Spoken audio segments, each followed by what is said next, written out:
Good afternoon, everyone. This is the House Prevention of Discrimination panel.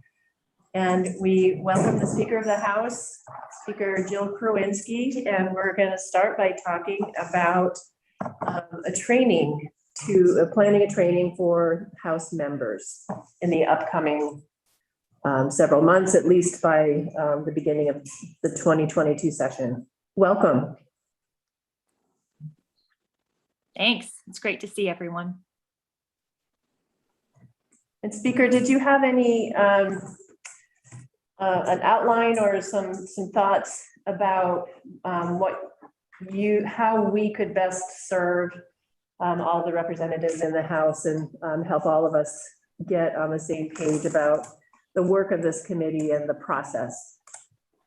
Absolutely. So again, thank you for the invitation. This is actually my first time Zooming into one of these meetings, so it's helpful just to get this perspective of how it's working so that we can make it a great experience for everyone. So thank you for your patience with me as I navigate through this.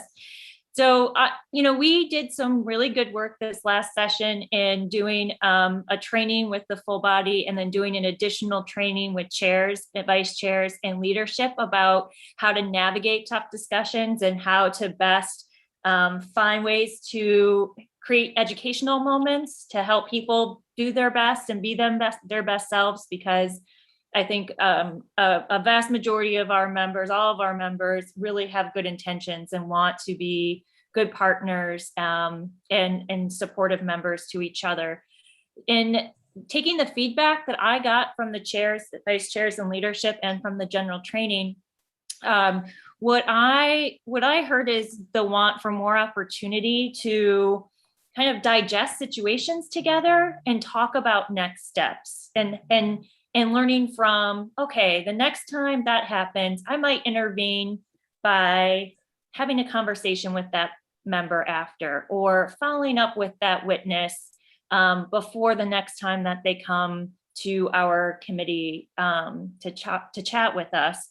So what I'm thinking about and would love your thoughts and feedback and help in is creating a training plan that would start off by educating all members together about the House Discrimination Prevention Plan that we have in place, making sure that members have a full understanding of what the policy is and what to do if there is a complaint that needs to be made, really understanding that process, having an additional training around prevention that we do every year, but maybe a little bit more tied into our new policy, because not everyone is accustomed to it.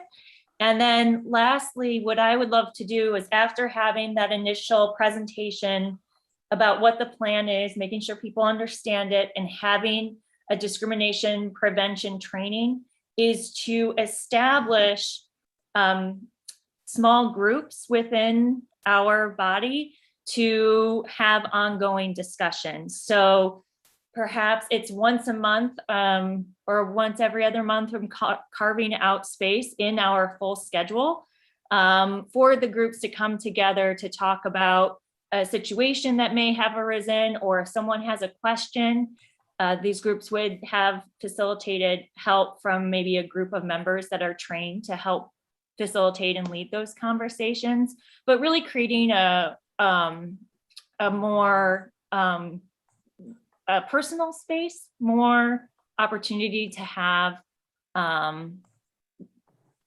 difficult conversations and to build relationships within the chamber. So that is a kind of high level overview that I've been thinking about.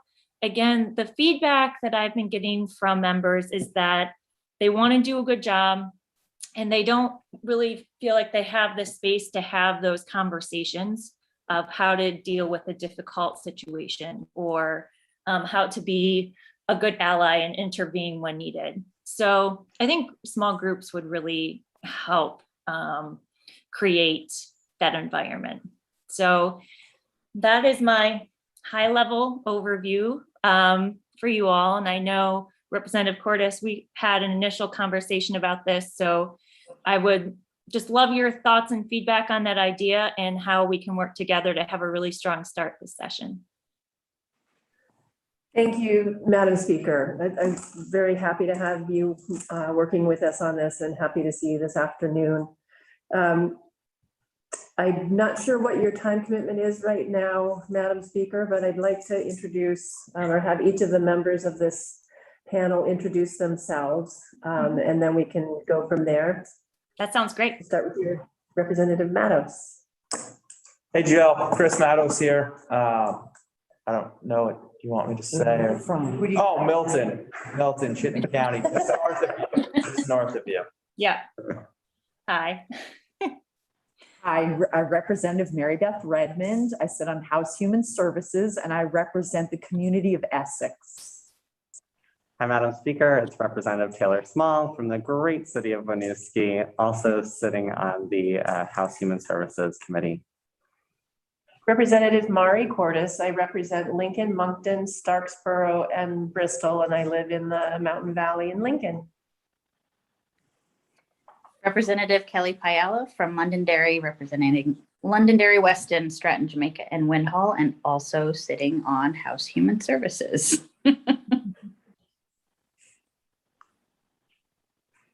Oh, and I'm Damien.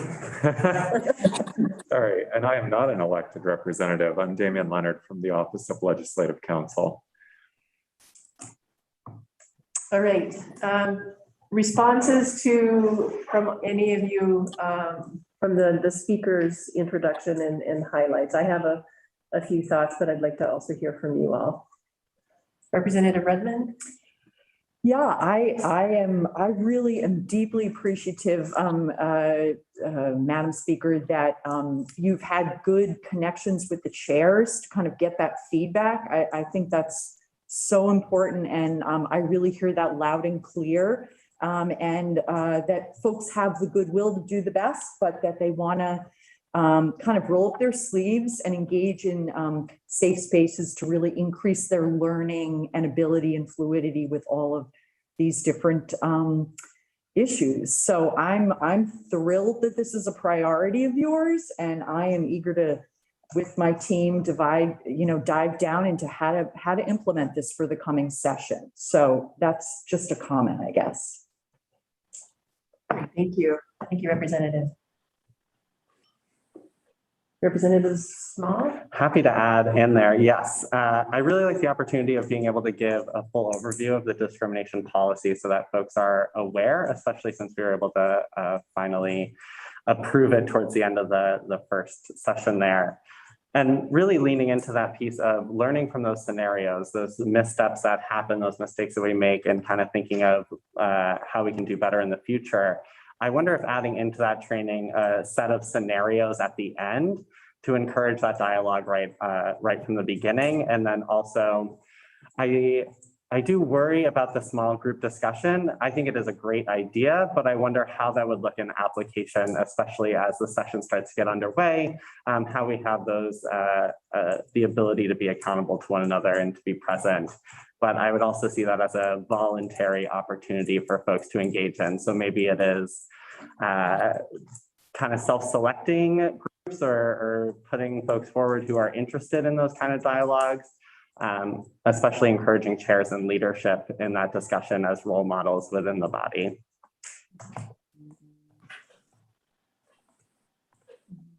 Me while I take notes and facilitate. Thank you, Representative Small. Representative Matos or Paiella? Yeah, I think the small groups is a great idea, and the scenarios would be great. The only thing I'd be worried about with the small groups and talking about any issues is if we're kind of skirting along the policy where we're putting out in the open any kind of issues that arise, if there's any cases. I don't know if that kind of circumvents what the policy should be, where they, come to us with any complaints versus a open group of however large or small it is. That'd be my only concern about that. But So scenarios definitely. You're concerned about maintaining confidentiality. Yeah. Yeah. And safety. Yeah. Safe space as well as confidential. Mhm. Okay. Which, if I may respond to that one, I definitely hear that piece, and I'm thinking about circumventing the policy. And I wonder if instead of allowing space for folks to kind of talk about their own experiences, we see that as like a case study. So coming up with additional scenarios, maybe informed by some of the work that we have done here or scenarios that we have come across, that folks are able to have that discussion and then have a member from this group being there to kind of guide where the policy kicks in, but also encouraging that dialogue across folks. Absolutely. So I think that would be, it would be important to make clear as we're drafting this training, whenever we're talking about scenarios, we're not talking about actual issues happening in the moment. Yep. And we're using scenarios as case studies, not real people that we're working with right now. Make sense? Yes. Sure. Yes. But it may make sense when you're doing this to just establish ground rules. Yep. No personal identifiers, keep the, ask about general situations, not specific ones. That sort of thing. And then the other thing about maintaining privacy, one thing to just consider is, if you're aiming to have frank discussions in the State House or in Zoom land, is just, how do you create a comfortable space for that? Is this a closed door meeting? Just legislators allowed, recording, how are you creating space for that? Because otherwise it is one of the challenges of being in this building. Obviously, members of the public are interested in what we're doing. The press wants to cover what we're doing. What are the ground rules about people discussing what might have happened in that meeting? So these are some complications that you'll want to think through as you're looking at this possibility of creating these sort of discussion opportunities here for people to discuss it. It's a little bit easier to maybe do a Q&A about, where does the policy fall on something like X or Y? But then if you're discussing, well, how would you handle that situation? And, there's that danger where someone says, well, when this happened to me, and then depending on where things go, you can have a discussion that maybe doesn't have all of the context, or maybe someone starts talking and says more than they meant to. And so there's just questions about how do you create a space that people are going to feel comfortable being open and honest, if that's what you're looking for. If you're looking at a Q&A session, I think that's much easier to kind of set up and not worry quite as much. If it's a more formal session with like one or two panel members and maybe a member of Ledge Council there answering questions after the training about the policy. But then I also wonder how well attended something like that might be given everyone's busy schedules. With respect to Representative Small's suggestion of the scenarios at the end of training, I just wanted to note we've done that for staff trainings in the past. It has been very successful. The one thing you might want to consider doing is breaking out into smaller groups, because 150 House members could be really hard to get full engagement in that discussion. And I could see that being unwieldy. It was hard to manage a training for 45 to 50 employees, let alone the full House where you have a much larger group of people. And I don't think we have a space in the building that's large enough to allow people to maybe cluster together and discuss things. Not to mention if our session and meetings continue to be complicated by COVID-19, that could also create challenges. So I'm not Not saying don't do it. I'm just saying we'll have to think through some logistical challenges there because I've found that to be really a good way for people to solidify their understanding of parts of the policy and also to think about what do I do when if something happens to me in real life.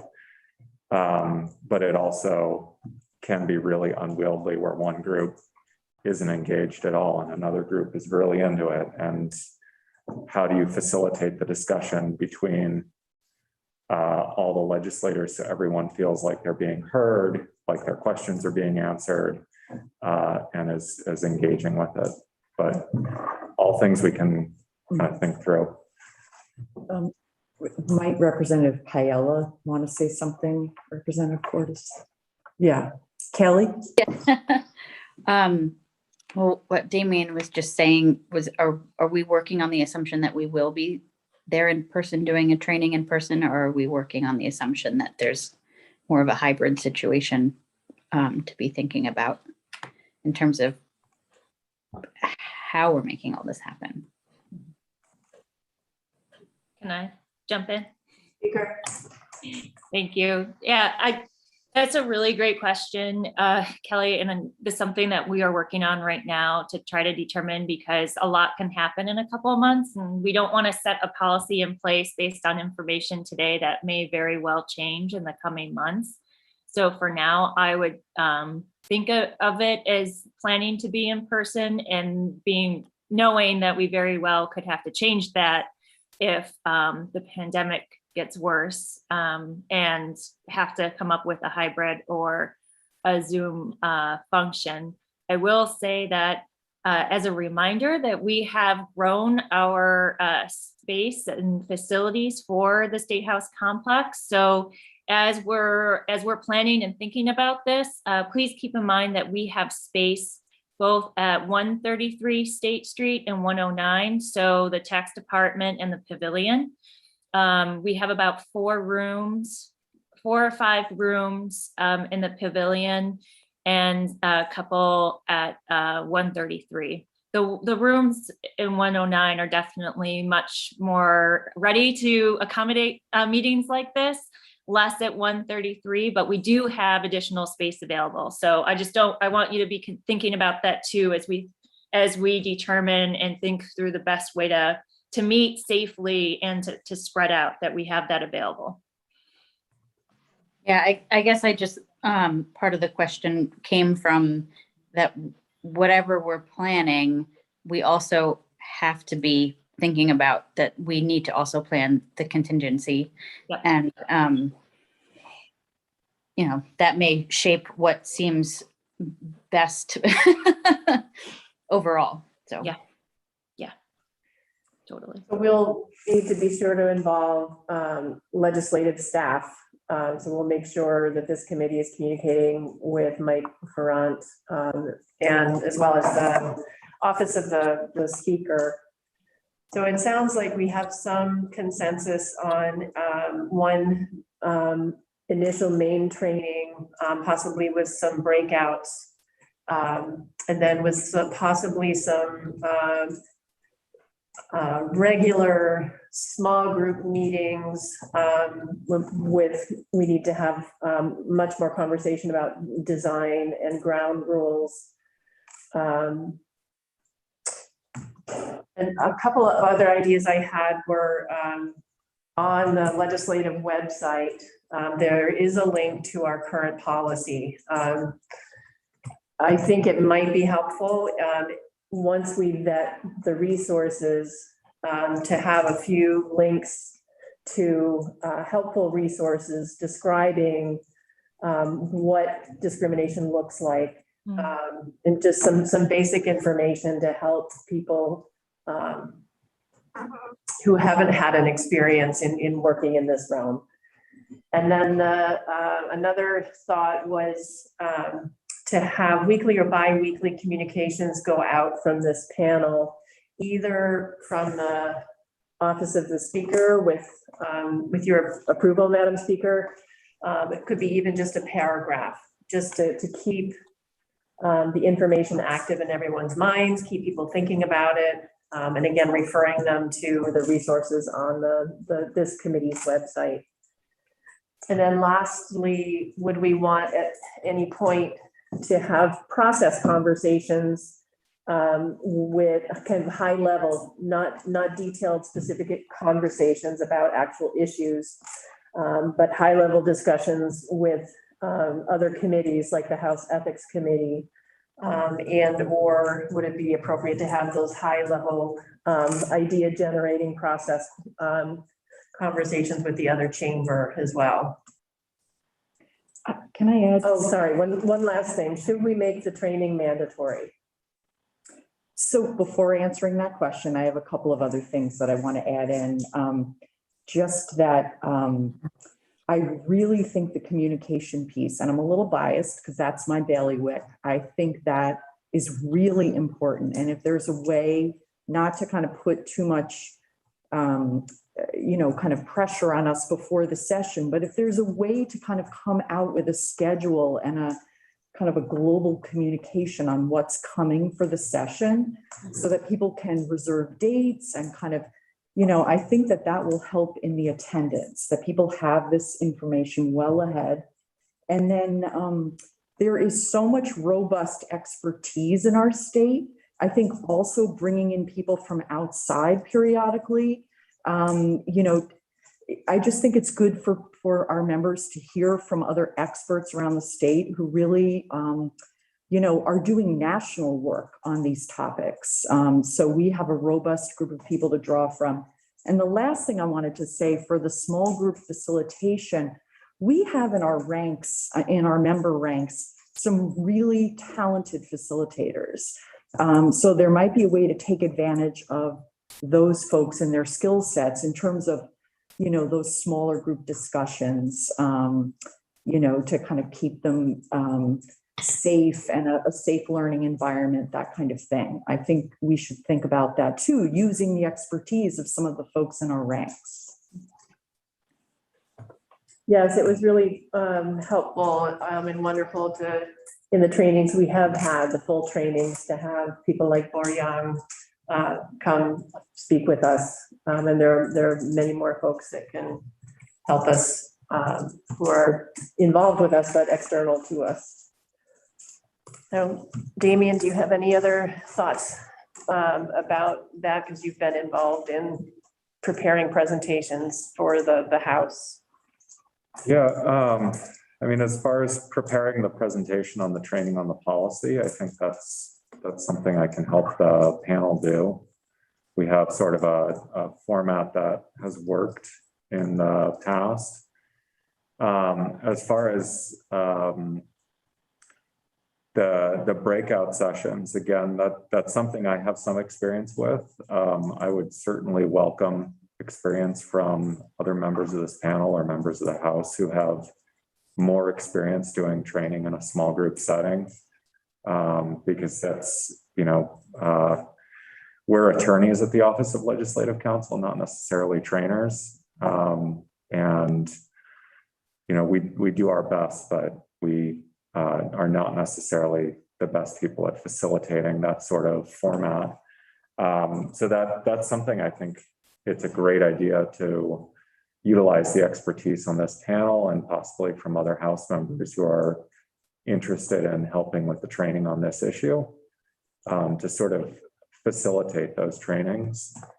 As far as outside experts go, we've had really good luck and good experiences with definitely the experts at the Human Rights Commission. There is another group whose name escapes me at the moment that provided the staff training a few years back, who did an exceptional job, really well-run training. And they, again, do sort of workplace civility and discrimination sort of trainings. And that might be another group to look at.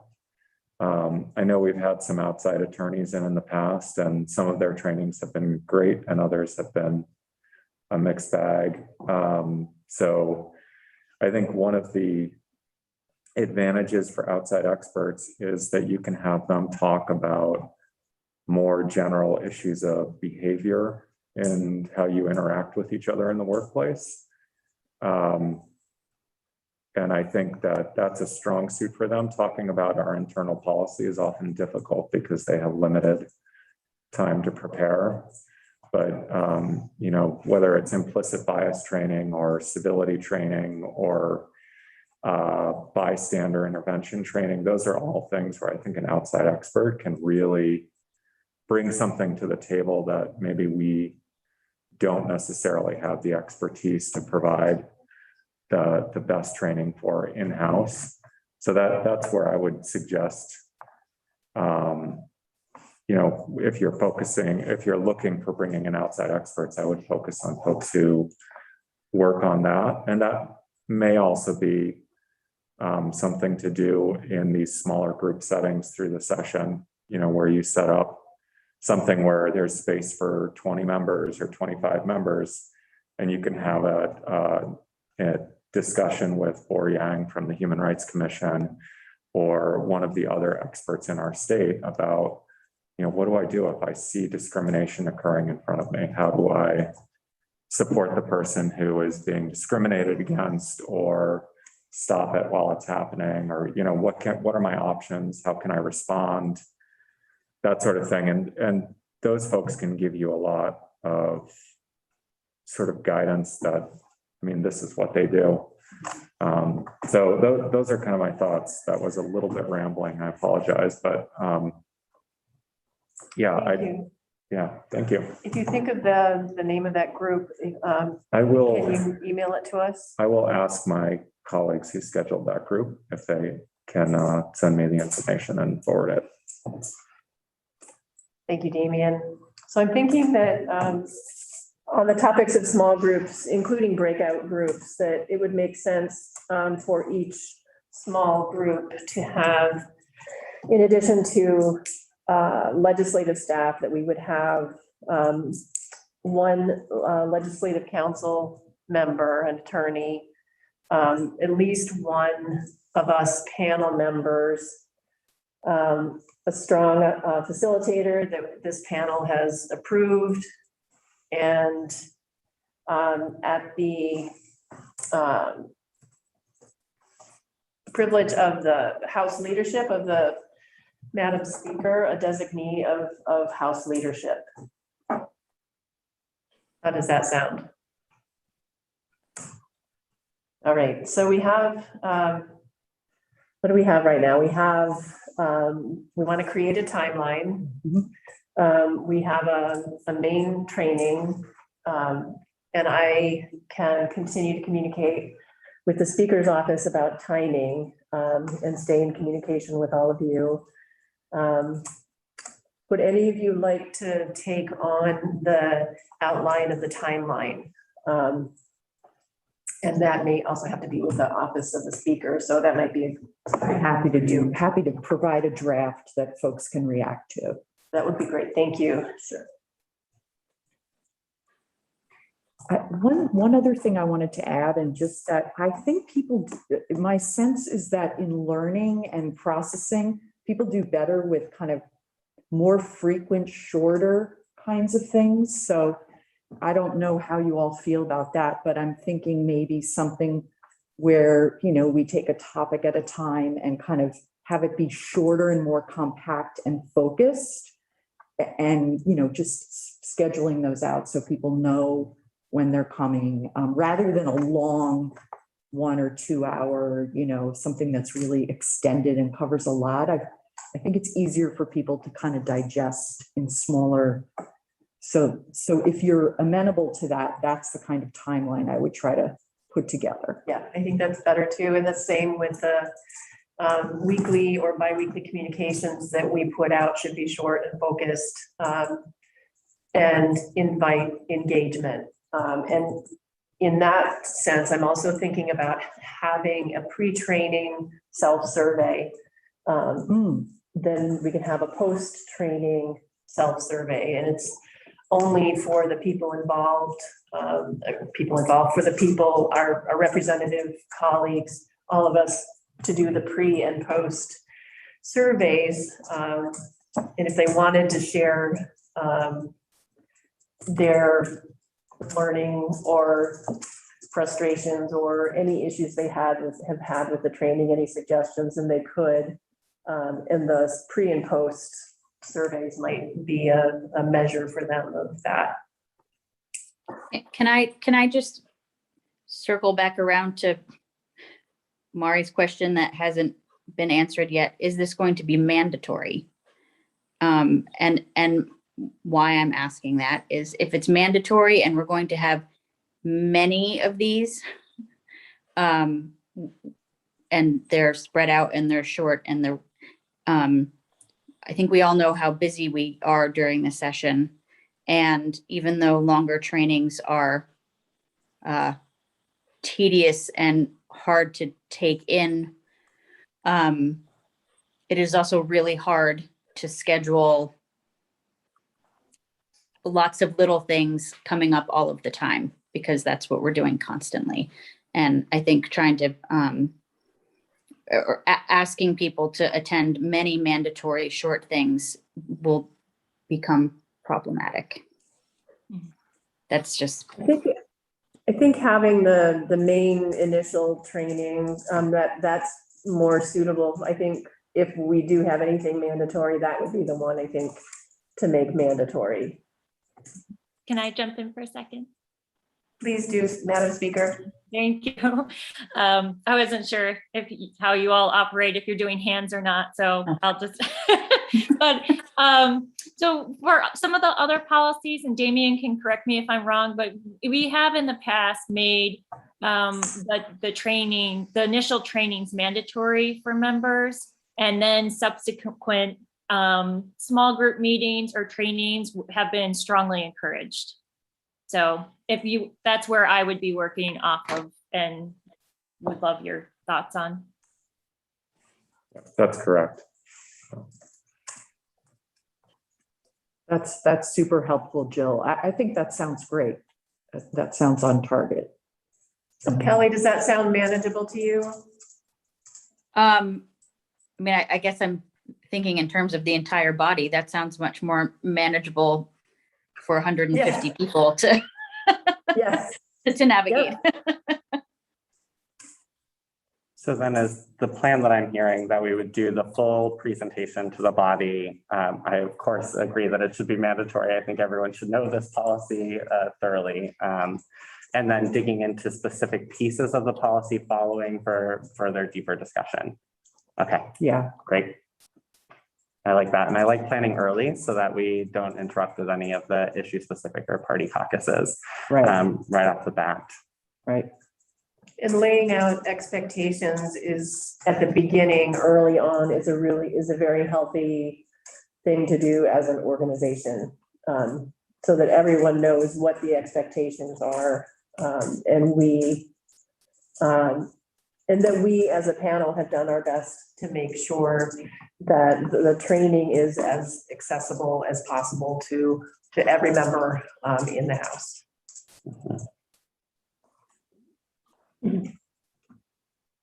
Any other remaining questions? I think the rest of what we're going to do, we can do by communicating with each other by email. And today is it's almost the end of September. What if in 2 weeks, by 2 weeks, we have reported amongst each other, to me as the chair, but amongst all of us as the panel, a timeline, some ideas about specific topics for groups in that timeline, and we'll work off of Representative Redmond's outline. That sounds perfect. And then if anyone else has resources along with the names of groups, like you're going to get us, Damien, we can also have a list of resources, whether they're groups or specific content from different organizations. Please send that. Madam Speaker, any other areas you'd want to touch on? Different timeline, you think, for getting information to you? We can't, oh, you're muted. Got to get used to that again. Yeah, I think this all sounds great. And I just really strongly encourage your feedback and appreciate your support as we work together to come up with the training and the timeline. I'm making my chief of staff, Connor Kennedy, available also to help support the panel, however appropriate. And I'm starting to send out more regular communications out of the speaker's office. So I'm happy to start laying some of the groundwork as early as possible to help prepare members too. So keep that in mind, and we'll just keep the lines of communication open. Thank you. And thank you for coming today, Madam Speaker. And members of the panel, please do also send me your thoughts and ideas, especially to Representative Redmond, about any topics or short blurbs that you would want to have go out in a communication that maybe we could share, have it go out with the speaker's communications. Absolutely. Sounds Will great. do. Yeah.